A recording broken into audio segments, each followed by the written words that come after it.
وہ بہت خوش رہنے لگی تھی، اتنا خوش کہ لوگ اسے دیکھ کر اس کے جیسی زندگی گزارنے کی حسرت کرنے لگے تھے۔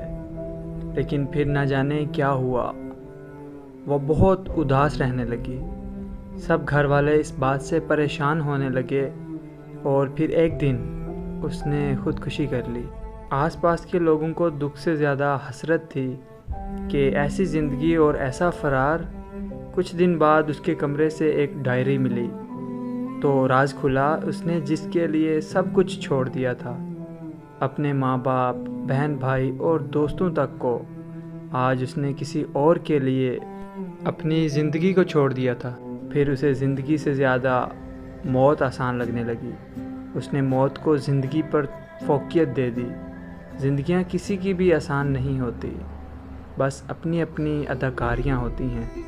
کوئی جھیل جاتا ہے اور کسی کی برداشت کی حد ختم ہو جاتی ہے۔